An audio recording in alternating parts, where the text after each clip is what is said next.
আসসালামু আলাইকুম সুপ্রিয় শিক্ষার্থীরা। আজকের ক্লাসটা হচ্ছে আমাদের একটা বেসিক ক্লাস। অর্থাৎ আপনি হচ্ছে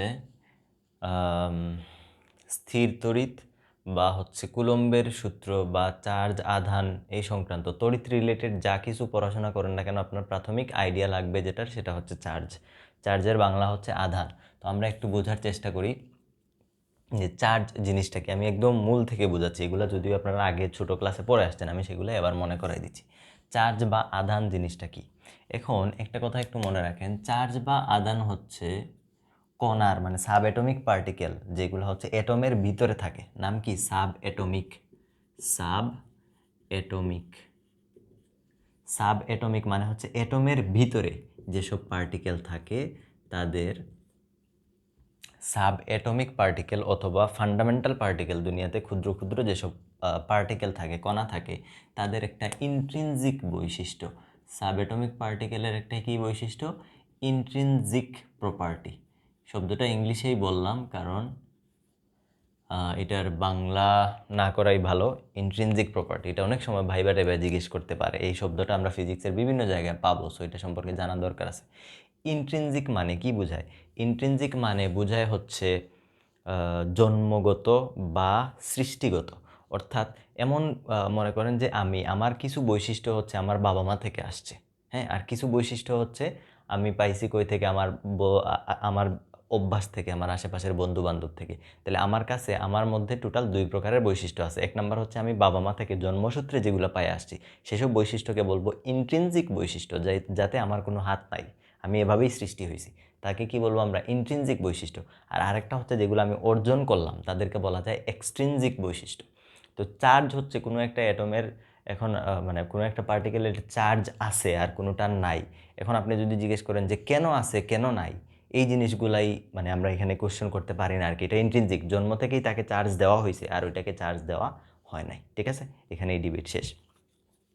তাহলে ইন্ট্রিনজিক প্রপার্টি মানে হচ্ছে সৃষ্টিলগ্ন থেকেই যাকে চার্জ দেওয়া হয়েছে। চার্জ এমন একটা প্রপার্টি যেটা সৃষ্টি শুরু থেকেই থাকে। কোনো একটা পার্টিকেল সৃষ্টি হওয়ার সাথে সাথেই তার মধ্যে চার্জ থাকে, এটা পরবর্তীতে যে তার মধ্যে আসে ব্যাপারটা তা না।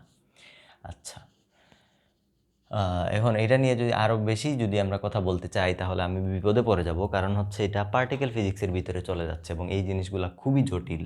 চার্জ যে কীভাবে আসে না আসে, ভর কীভাবে আসে পার্টিকেলের, এইসব জিনিস আমি এখানে আনতে চাচ্ছি না। আপাতত জাস্ট এটা বুঝেন যে কোনো একটা পার্টিকেলের ভিতরে চার্জ আছে, এটা তার জন্মসূত্রে পাওয়া বৈশিষ্ট্য। এটা এমন না যে আমরা তারে চার্জ দিছি বা কেউ তারে চার্জ দিছে, বিষয়টা তা না। জন্ম থেকেই তার মধ্যে এই বৈশিষ্ট্যটা থাকে। এটা হচ্ছে একটা ইন্ট্রিনজিক প্রপার্টি। ওকে, এখন আসেন চার্জ কীভাবে সৃষ্টি হয় আমরা একটু বোঝার চেষ্টা করি। তো আমরা তো সবাই অ্যাটম বা পরমাণুকে চিনি, তাই না? পরমাণুর ভিতরে কি থাকে? নিউক্লিয়াস থাকে এবং বাইরে কক্ষপথে কি থাকে? ইলেকট্রন থাকে। চিন্তা করেন যে আমরা কি চিন্তা করব?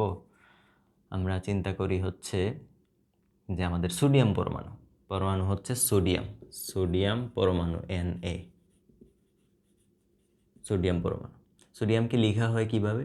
সোডিয়ামের পারমাণবিক সংখ্যা 11, ভর সংখ্যা হচ্ছে 23। কখনো এটাকে এখানে লিখতে পারি, আবার এটাকে চাইলে আমরা এই পাশেও লিখতে পারি, একই জিনিস। নিচে যেই জিনিসটা থাকে সেটাকে আমরা বলি হচ্ছে কি? পারমাণবিক সংখ্যা, অ্যাটমিক নাম্বার, তাই না? পারমাণবিক সংখ্যা। আর উপরে যা থাকে তাকে আমরা কি বলি? ভর সংখ্যা। পারমাণবিক সংখ্যার আরেক নাম হচ্ছে প্রোটন সংখ্যা। পারমাণবিক সংখ্যা মানে কি বোঝায়? প্রোটন সংখ্যা বোঝায়। পারমাণবিক সংখ্যা মানে হচ্ছে প্রোটন সংখ্যা।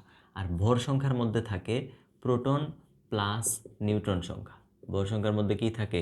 প্রোটন প্লাস নিউট্রন সংখ্যা। আচ্ছা, তাহলে এটা যদি সোডিয়াম পরমাণুর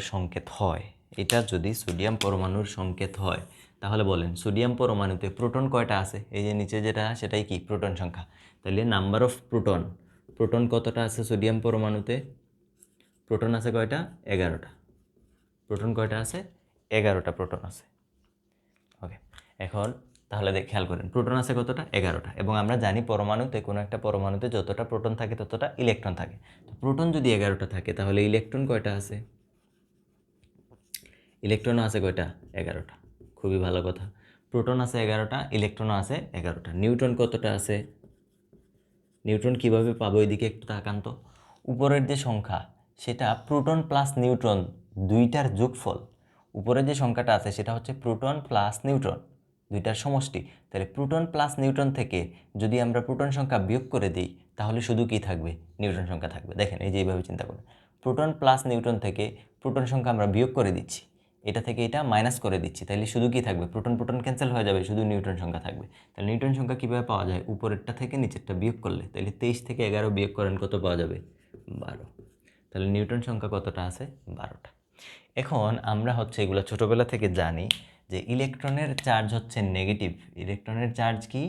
নেগেটিভ। ইলেকট্রন হচ্ছে নেগেটিভলি চার্জড পার্টিকেল, আর প্রোটন হচ্ছে পজিটিভলি চার্জড পার্টিকেল, তাই না? ইলেকট্রন হচ্ছে কি? নেগেটিভলি চার্জড পার্টিকেল, প্রোটন হচ্ছে কি? পজিটিভলি চার্জড পার্টিকেল, আর নিউট্রন হচ্ছে কি?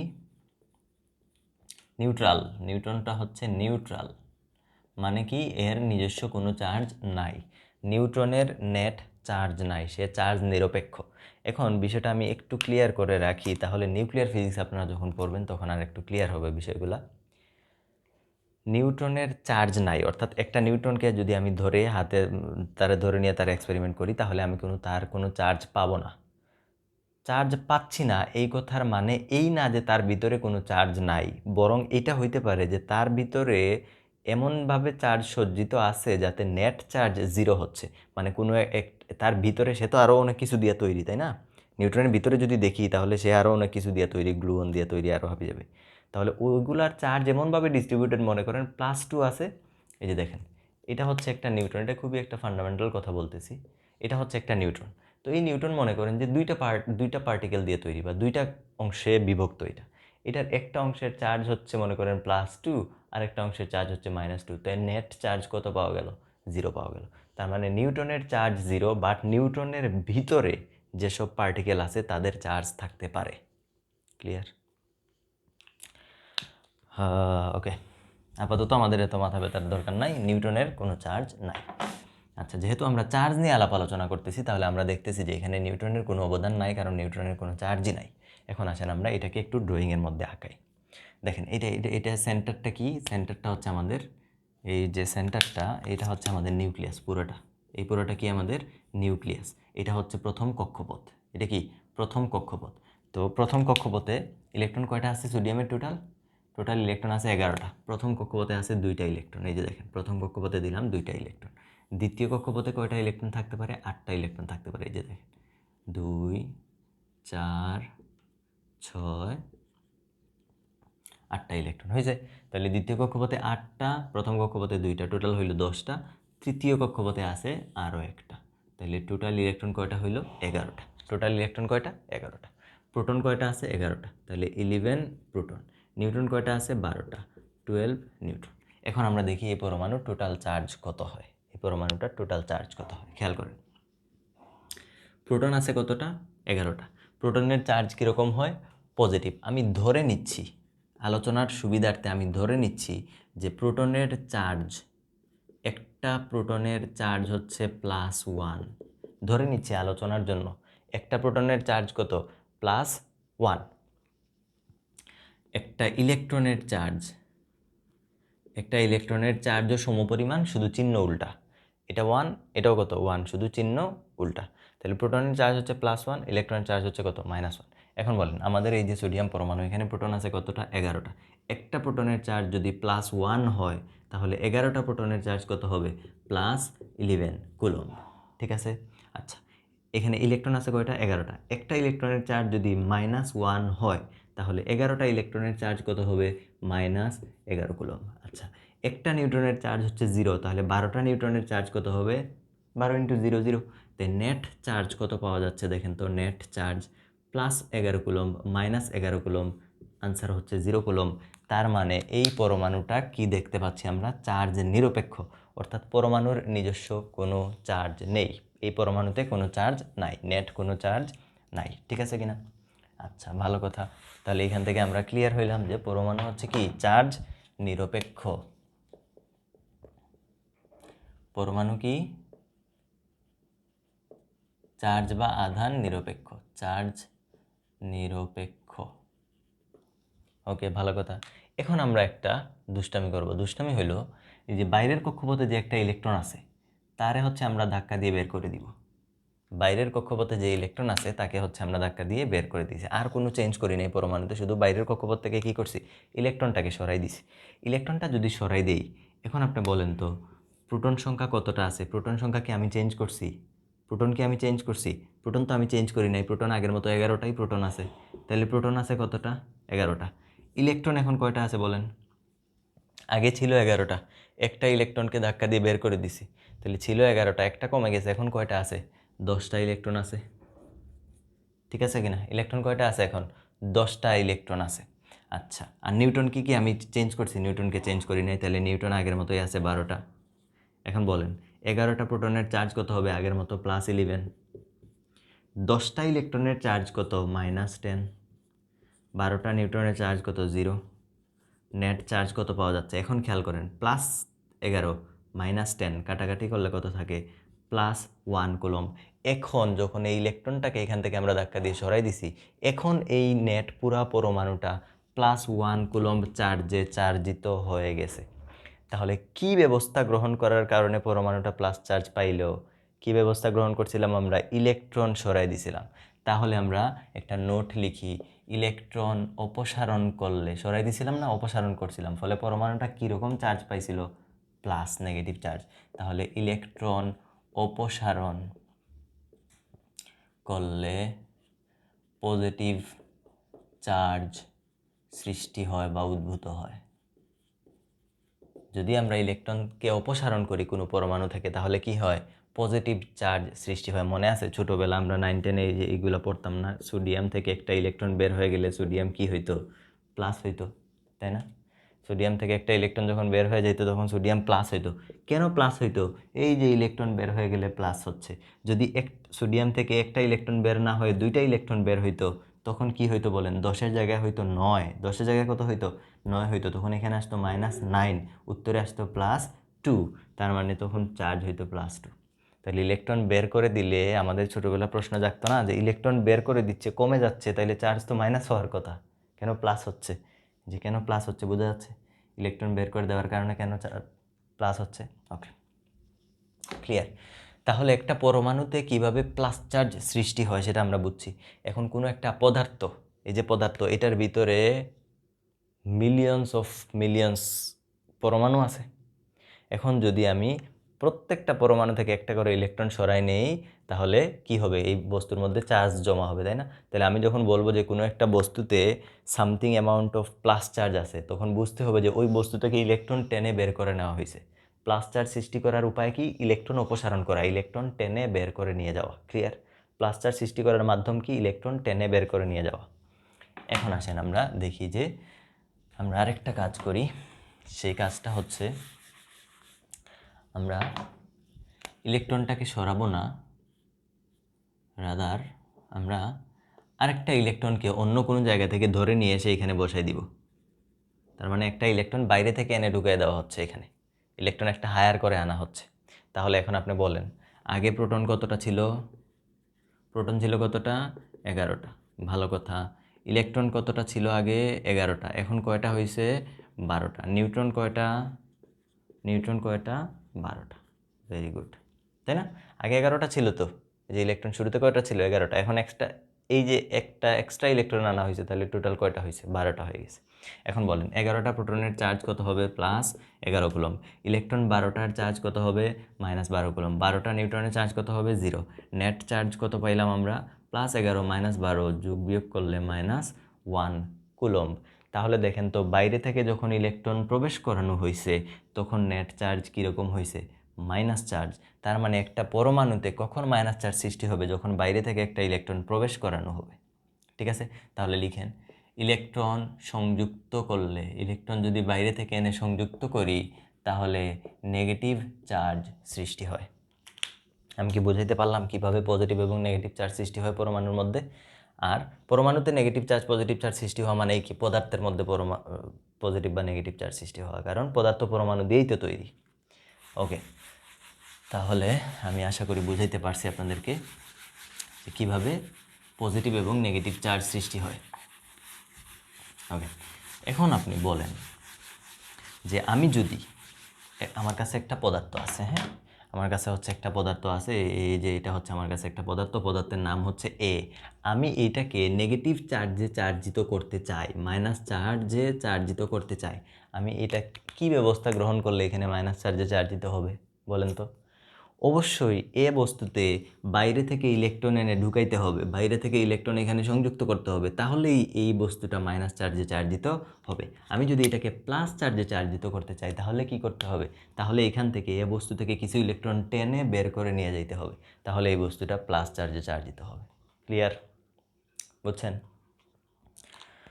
হ্যাঁ, এখন বিষয় হইল আমরা আলোচনার সুবিধাতে ধরছিলাম যে একটা প্রোটন বের করে নিলে +1 পরিমাণ, একটা ইলেকট্রন বের করে নিলে চার্জ কতটুকু সৃষ্টি হয়? +1, মানে ইলেকট্রনের চার্জকে +1 ধরে নিয়েছিলাম, বাট ইলেকট্রনের অ্যাকচুয়াল চার্জ কত?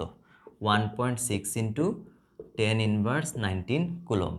তাহলে একটা ইলেকট্রন যদি বের করে নিয়ে যাওয়া হয় তাহলে চার্জ কতটুকু সৃষ্টি হয়? এই যে এতটুকু চার্জ সৃষ্টি হয়, বোঝা যাচ্ছে? এই যে এতটুকু চার্জ সৃষ্টি হয়, প্লাস অথবা মাইনাস। একটা ইলেকট্রনকে সরাই নিলে এই যে এতটুকু চার্জের সৃষ্টি হয়। তাহলে যদি আমি বলি এই সংখ্যাটাকে আমি ই দিয়ে প্রকাশ করলাম, যে ই মানে হইলো এই যে এই সংখ্যাটা। তা আমি যদি বলি যে একটা ইলেকট্রন সরাইলে ই পরিমাণ চার্জ সৃষ্টি হয়, তাহলে 5টা ইলেকট্রন সরাইলে কতটুকু চার্জ সৃষ্টি হবে? 5e পরিমাণ না? সেটাই তো চার্জ। কিউ ইকুয়ালস টু, দেখেন তো এটাকে এইভাবে লেখা যায় না? Q equals to number of electron, কতটা ইলেকট্রনকে সরাইছি সেটাকে এন দিয়ে প্রকাশ করলাম। ই হচ্ছে ইলেকট্রনের চার্জ। এটাই হচ্ছে কি চার্জের কোয়ান্টায়নের ফর্মুলা।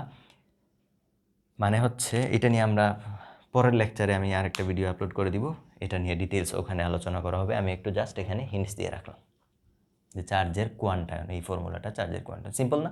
একটা ইলেকট্রন সরাইলে ই পরিমাণ চার্জ সৃষ্টি হয়, তাহলে 100টা ইলেকট্রন সরাইলে কতটুকু চার্জ সৃষ্টি হবে? 100 ইন্টু ই। 500টা ইলেকট্রন সরাইলে 500 ইন্টু ই। সিম্পল হিসাব, তাই না? ওকে, এখন আপনাকে যদি বলা হয় যে তুমি 1.2টা ইলেকট্রন সরাও, তুমি কি পারবা? 1.2টা ইলেকট্রন কি সরানো যাবে? তুমি হয় একটা ইলেকট্রন সরাইতে পারবা অথবা 2টা সরাইতে পারবা। 1.2টা ইলেকট্রন তো তুমি সরাইতে পারবে না। অর্থাৎ এই যে সংখ্যাটা, এটা কখনো ভগ্নাংশ হইতে পারবে না। এটাই হচ্ছে চার্জের কোয়ান্টায়ন। এটা আমরা পরবর্তীতে আলোচনা করব। আচ্ছা, এখন আসেন এখানের মধ্যে আরেকটা টপিক আমি একটু বলে দিই, সেটা হচ্ছে চার্জের সংরক্ষণশীলতা। চার্জের সংরক্ষণশীলতা, কনজারভেশন অফ চার্জ। তো কনজারভেশন অফ চার্জের ব্যাপারটা হচ্ছে কি যে একটা এক্সপেরিমেন্ট, এগুলো আমরা ছোটোবেলা থেকে করে আসছি। কাচের দণ্ডকে যখন আমরা রেশমের কাপড় দিয়া বা হচ্ছে প্লাস্টিকের চিরুনিকে বা প্লাস্টিকের যে মার্কারেদেরকে চুলের সাথে অনেকক্ষণ যদি ঘষি, তারপরে হচ্ছে কাগজের টুকরার কাছে নিয়ে গেলে কাগজের টুকরাকে আকর্ষণ করে, এই জিনিসগুলো আমরা পড়ছি না আগে? আমরা তো অলরেডি জানি।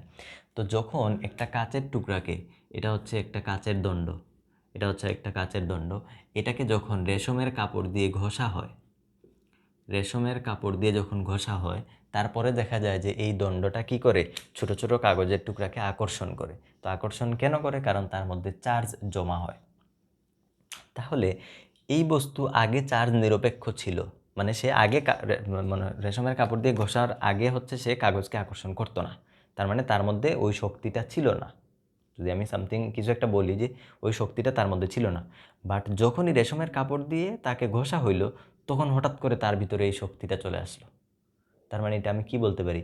যে আগে তার মধ্যে শক্তি ছিল না, হঠাৎ করে তার ভিতরে ওই শক্তিটা, বা যদি আমি চার্জ বলি তাহলে ওই চার্জটা তার মধ্যে চলে আসছে। তাহলে এটা আমাদের কাছে কাইন্ড অফ মনে হইতে পারে যে এখানে এর মধ্যে মনে হয় হঠাৎ করে চার্জ সৃষ্টি হয়েছে, আগে চার্জ ছিল না, হঠাৎ করে সৃষ্টি হয়েছে। তার মানে আগে ছিল চার্জ 0, হঠাৎ করে সামথিং অ্যামাউন্ট অফ একটা চার্জ সৃষ্টি হয়ে গেছে। এটা অনেকটা আমাদেরকে মানে চার্জের ভায়োলেশনের মতো একটা জিনিস ইন্ডিকেট করে, যে আগে চার্জ ছিল না, হঠাৎ করে চার্জ তৈরি হয়ে গেছে। ব্যাপারটা তা না, এখানেই আসে চার্জের সংরক্ষণশীলতা। সে বলতে চাচ্ছে যে তোমার এই যে কাচের যে দণ্ডটা আছে, সেটার ভিতরে রেশমের কাপড় দিয়ে কি এটাকে যখন ঘষা হয়, তখন কি হয় যে রেশম এই কাচ থেকে টেনে ইলেকট্রন বের করে নিয়ে যায়, ফলে এটা পজিটিভ চার্জে চার্জিত হয়। এটা পজিটিভ চার্জে, মনে করেন এটা +5 কুলম্ব পজিটিভ চার্জে চার্জিত হইল। সম পরিমাণ ইলেকট্রন কি করছে? এই যে +5 কখন হবে? যখন এটা থেকে ইলেকট্রন টেনে বের করে নিয়ে যাওয়া হবে। ওই যে +5 কুলম্বের সম পরিমাণ ইলেকট্রনটা নিয়ে গেছে কে? রেশম। ফলে রেশম ইটসেলফ -5 কুলম্ব হয়ে যাবে। রেশম কত হয়ে যাবে? -5। মানে মেইন কথা হচ্ছে এখান থেকে যতটা ইলেকট্রন বের করে নেওয়া হয়েছে সেটা আবার রেশমের ভিতরে মজুদ হয়ে গেছে। তার মানে ইলেকট্রনের পরিমাণ আগে টোটাল সিস্টেমের মধ্যে যা ছিল এখনও তাই। এখান থেকে 5টা ইলেকট্রন কমছে, সেই 5টা ইলেকট্রন এখানে গিয়ে অ্যাড হয়েছে। বোঝা যাচ্ছে? মানে ইলেকট্রনের কোনো লস হয় না এখানে, যে এখান থেকে 5টা টেনে নিয়ে আবার সেটা তার মধ্যে 5টাই আছে। যদি এমন হইতো যে এখান থেকে 5টা টেনে নিয়েছে আর তার ভিতরে আছে 3টা, তাহলে আমরা বলতাম যে বাকি 2টা লস হয়ে গেছে, তখন আমরা বলতাম সব চার্জের সংরক্ষণশীলতা নীতি এখানে ব্যবহার হচ্ছে না বা খাটতেছে না। তো মেইন কথা হইলো যে কোনো বস্তুকে আমরা চার্জিত করতে পারি ঘর্ষণের সাহায্যে। একটাকে আরেকটার সাথে ঘষলে কি হয়, যে বেশি শক্তিশালী সেই ইলেকট্রনকে টেনে নিয়ে আসে তার কাছে, ফলে সে নিজে নেগেটিভলি চার্জ হয়ে যায়।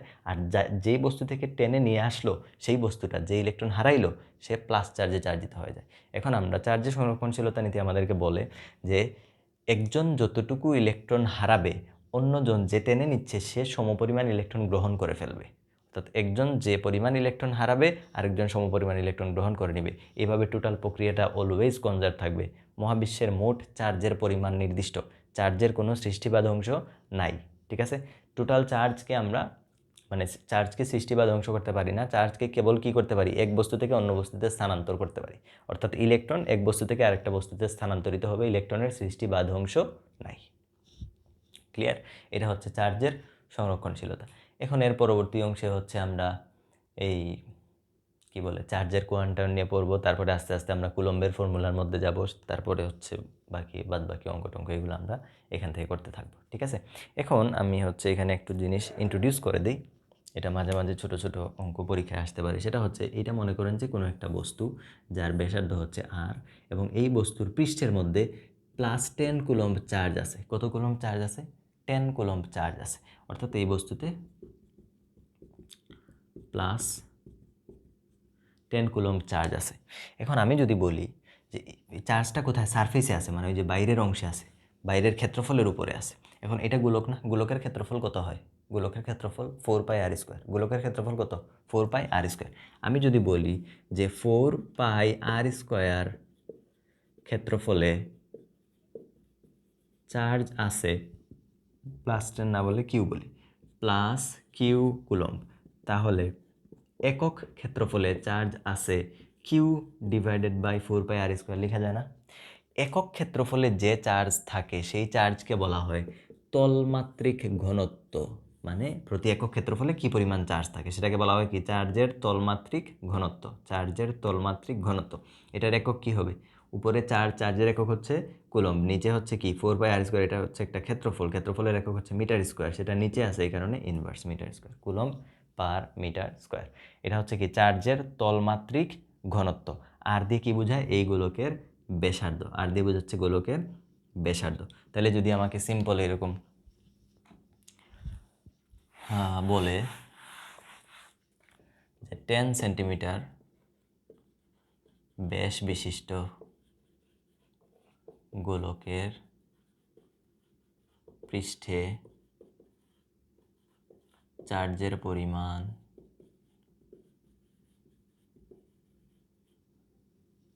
+10 কুলম্ব হলে চার্জের তলমাত্রিক ঘনত্ব, বা শুধু তল ঘনত্ব বলতে পারে, চার্জের তলমাত্রিক ঘনত্ব কত? তাহলে সূত্র কি? সূত্র হচ্ছে সিগমা ইকুয়ালস টু কি? কিউ বাই, এই যে দেখেন সূত্র, তলমাত্রিক ঘনত্ব সিগমা ইকুয়ালস টু কি হয়? উপরে টোটাল চার্জ ডিভাইডেড বাই নিচে কি হবে? টোটাল চার্জ ডিভাইডেড বাই, এটা গোলক না, গোলকের ক্ষেত্রফল কত? 4πr²।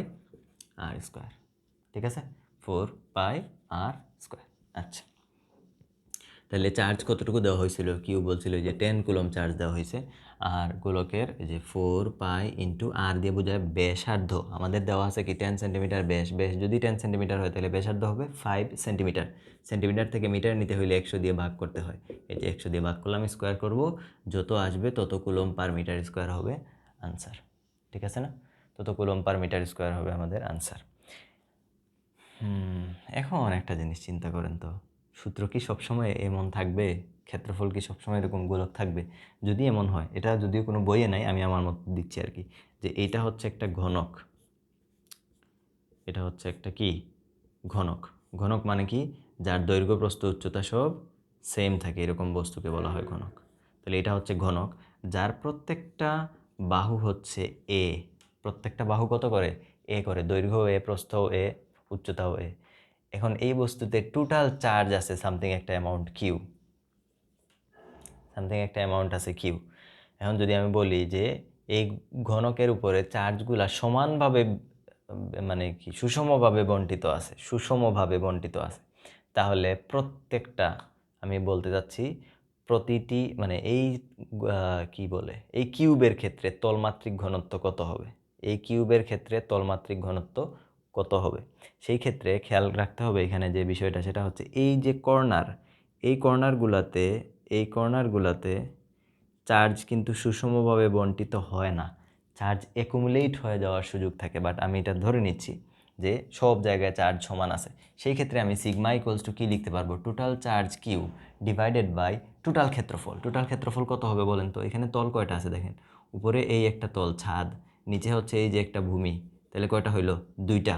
এই পাশে খেয়াল করেন, এই যে এখানে এই পাশে একটা তল, আর এই যে তার সাথে এখানে আরেকটা তল, তাহলে টোটাল তল কয়টা হইলো? নিচে একটা, উপরে একটা, এপাশে একটা, টোটাল চারটা। আর সামনের ফেস, এই যে সামনের ফেস, এটা হইলো একটা, আর তার পেছনে যে ফেসটা আছে এই যে একটা, মানে সোজা হিসাব 6টা তল থাকে টোটাল। 1 2 3 4 5 6, টোটাল কয়টা ফেস থাকে? 6টা। এবং প্রত্যেকটা ফেসের ক্ষেত্রফল, প্রত্যেকটা, এই যে এটা একটা বর্গ না, প্রত্যেকটা বর্গের ক্ষেত্রফল a স্কোয়ার করে, তাহলে 6টা বর্গের ক্ষেত্রফল হবে 6a²। এরকম কোনো কিছু বইয়ে নাই, যদিও পরীক্ষায় এগুলো আসবে না, আমি জাস্ট আপনার আইডিয়া ক্লিয়ার করার জন্য। উপরে net charge divided by total ক্ষেত্রফল, এটাই হচ্ছে তলমাত্রিক ঘনত্ব। ঠিক আছে, এটা নিয়ে এত প্যারা খাওয়ার কিছু নাই, এগুলো পরীক্ষায় আসবে না। তাহলে এই হচ্ছে আমাদের আলাপ আলোচনা, আশা করি আপনারা বেসিক ক্লিয়ার হয়েছে। নেক্সট ক্লাসগুলো আমরা যথারীতি কোয়ান্টাম, তারপরে হচ্ছে কুলম্বের ফর্মুলাতে চলে যাব। ঠিক আছে।